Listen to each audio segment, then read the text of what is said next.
My name is Grace, and I'm 32 years old. 3 years ago, I divorced my ex-husband due to his infidelity, but recently, I found happiness again in my new marriage. My current husband brings so much joy into my life that it's hard to imagine those dark days, though sometimes, the painful memories do resurface.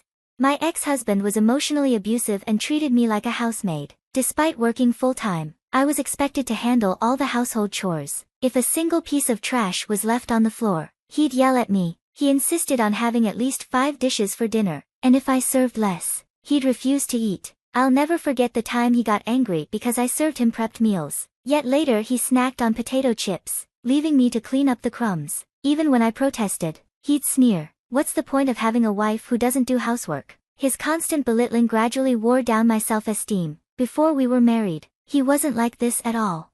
Just when I had reached my breaking point, he demanded a divorce. He had a mistress. He wouldn't tell me who she was, and by then, I was too exhausted to care. "Fine, but I'm taking alimony," I told him. After securing the amount I wanted, I closed the chapter on our brief, 2-year marriage.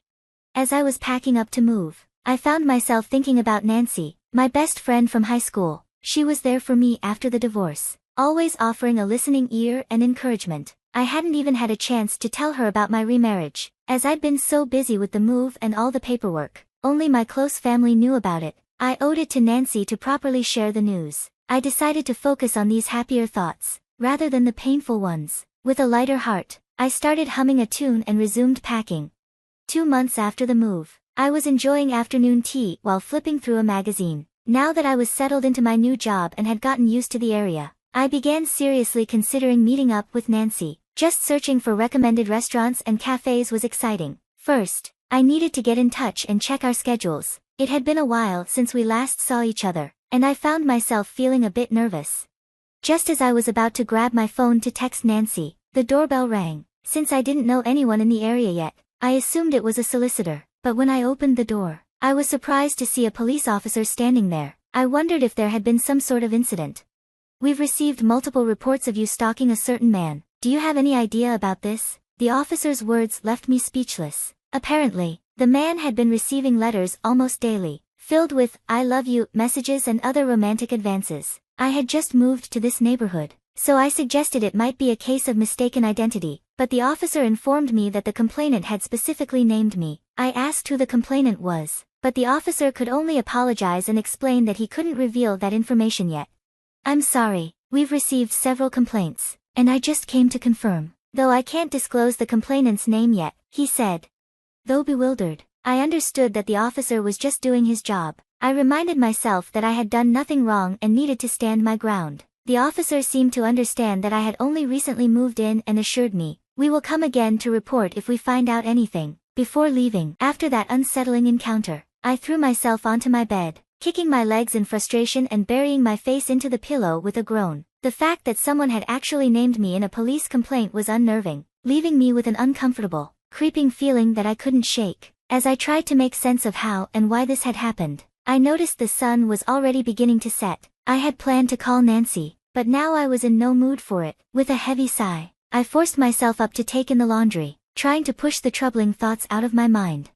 My thoughts drifted back to the day before. After the police left, I had discussed the incident with my husband when he got home, and he had reassured me that it must have been some sort of misunderstanding. His words had lifted my spirits, helping me regain a bit of energy, but once he left for work and I was alone again, the melancholy returned, settling over me like a dark cloud.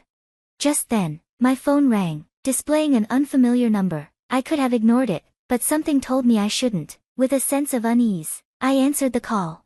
"Grace, it's been a while," said a voice I hadn't expected to hear, and I felt my breath catch. It was my ex-husband, Ray. He seemed to relish my silence, letting out a low chuckle. "I heard you still haven't admitted to stalking me. I'm disgusted with the police for not investigating thoroughly," he sneered. In that moment, it all clicked. The bizarre complaint the day before had come from him. "So you're the one who made that baseless complaint to the police?" I asked, my voice tight with anger. "Of course," he replied, his tone dripping with misplaced confidence. "You moved close to me because you still have feelings for me, right? Everyone around me is shocked by it too." Ray had always been annoyingly sure of himself, and now that trait was infuriating me even more. I could almost see the smug smile on his face as he spoke. Apparently, he had been spreading the rumor that I was stalking him. The idea was absurd, but the painful memories of our past came flooding back, and I could feel my temper rising despite my efforts to stay calm. It's been 3 years. Ray, what are you talking about? Besides, I'm remarried, I said firmly, but he just laughed, dismissing my words as if they were of no consequence. If the police can't resolve this, then we'll have to handle it ourselves, he said, suggesting we meet in person. He proposed a diner as the location. Fine, I thought, I have nothing to hide. Despite my anger, I agreed to the meeting, though looking back, I realize it was a reckless decision. When I arrived at the diner, Ray was waiting at the entrance. He looked different from the man I used to know, now dressed in a high-quality suit that exuded wealth. Grace, have you gotten prettier somehow? He remarked, his voice dripping with insincerity as the scent of his cologne filled the air. Don't even start, I replied sharply. Frowning, Ray merely shrugged, unbothered by my cold reception. Same old Grace, still lacking in charm, he said, his words a taunt I chose to ignore. I followed him into the diner, where he had already reserved a table. To my shock, I saw someone I didn't expect sitting there. Nancy, what are you doing here? I asked, my voice tinged with disbelief. My best friend, Nancy, was sitting there, exchanging knowing glances with Ray, both of them smirking. Nancy and I got remarried. Don't be jealous just because we're happy, Ray said, casually draping an arm around her shoulder. The sight of his expensive, flashy watch glinting in the light felt almost surreal. Oh, I'm a CEO now, you know, thanks to Nancy. Of course, he boasted, after our divorce. It seemed Ray had started a company with the help of Nancy's parents, and business had been good, very good. The realization hit me like a ton of bricks. What stunned me wasn't the flashy suit or the smug demeanor. It was the word, remarriage. Nancy, who knew every detail of how horribly I had been treated by this man, had chosen to marry him. Noticing my confusion, Nancy smiled brightly and said, when you invited me to your wedding, I was shocked. Ray, with someone like you? Honestly, I never liked you from the start. You were always the center of attention. So I decided to pretend to be your best friend and bring you down one day. She said this without a trace of remorse, her smile unervingly cheerful. Every time I met Ray, we used to joke that we met in the wrong order, she added, snuggling up to him happily. Watching her, a wave of nausea washed over me. This was the same woman who had comforted me after my divorce, who had listened to all my grievances with what I now realized must have been a vile, twisted satisfaction. Nancy continued, gleefully recounting how she fell in love with Ray at my wedding. She admitted that she had secretly slipped him her contact information that day and started pursuing him immediately. According to her, Ray quickly became infatuated with her. The most shocking revelation, however, was that Nancy had encouraged Ray to emotionally abuse me. No wonder his personality had changed so drastically after we got married. They had been plotting against me the entire time, relishing in my misery while I remained clueless. When you wouldn't give up, we decided to make Ray pay you off and push for the divorce, Nancy said, casually sipping her orange juice. As if the whole situation was nothing more than an amusing story, she revealed that the alimony Ray had given me was actually funded by her, a fact I was learning for the first time. Anyway, could you stop stalking Ray? We were shocked when we saw you the other day, but to think you moved here just to stalk him. It's been 3 years since the divorce. Grace, it's really creepy. We're happily married now, enjoying our life, unlike you, so just give up already, will you? From the way she spoke, it was clear that Nancy had seen me around the neighborhood and had convinced herself that I had moved here to stalk Ray, but that was the least of my concerns right now.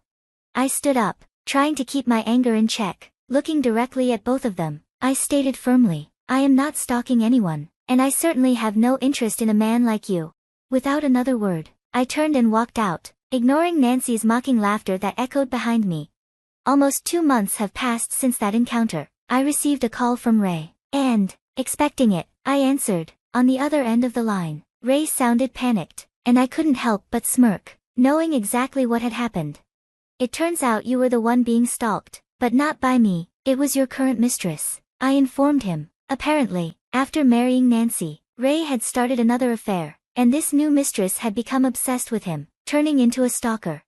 That's the truth, Ray. His voice wavered as he stammered out an explanation. It became clear that he knew the stalker was his mistress but had tried to frame me to cover his tracks. He feared that if Nancy found out, she'd leave him, and he'd lose the financial support from her parents. Nancy had overheard that I had moved into the area, So they concocted the plan to accuse me of stalking to throw her off the scent. Lies built upon lies, all leading to this moment. It was just so typical of Ray. I'm sorry I framed you as a stalker, but you didn't have to go this far. Ray's voice trembled with desperation. From the other end of the line, I could hear the frantic pounding on a door and Nancy's furious shouting. It sounded like he'd barricaded himself in a room. Pathetic. I only told Nancy the truth, out of respect for our old friendship, I replied calmly.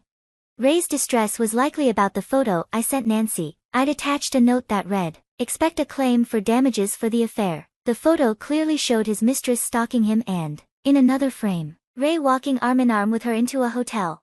I'm honestly shocked you take her to a hotel while she was still harassing you, I said, feigning disbelief. I had no choice. She threatened to tell Nancy and push for a divorce if I didn't meet her. Ray tried to justify his actions. As for how I got the photo, I owed it all to my current husband. He runs a private detective agency and recently opened his own office, which is why we moved to this area. However, I couldn't help but feel a bit guilty that the first job after his office opened involved my ex-husband.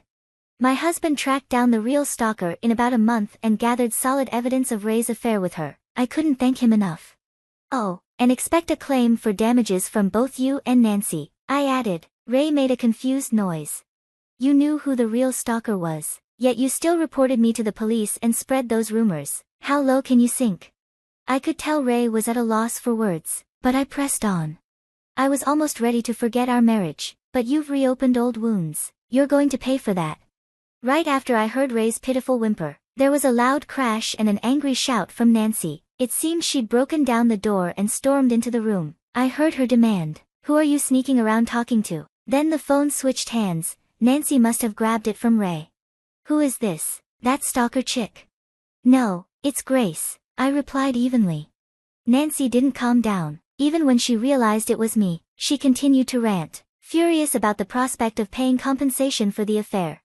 Are you kidding me? Why should I have to pay compensation now? I explained what I'd learned from the lawyer my husband introduced me to. If a divorce occurs due to an affair, and you didn't know who the other party was, you can demand compensation up to 3 years after finding out. I've also informed your husband that I'll be seeking damages for defamation. Nancy's voice cracked with tears. You money grubber, don't take away my happiness. You're just getting back what you dished out, I replied coldly. Nancy had Ray do her dirty work just because she disliked me, tormenting me all the while pretending to be my friend. Even after the divorce, she played the part of the supportive friend while laughing at me behind my back. I couldn't forgive her. I'm not paying any compensation, Nancy shouted. I wouldn't be so sure about that, I replied calmly. When you called me to that diner, I had a voice recorder in my bag. I didn't turn it on for self-defense, but it ended up capturing your confession, that you were the one Ray had the affair with 3 years ago when we got divorced. And just so you know, I'm recording this call as well.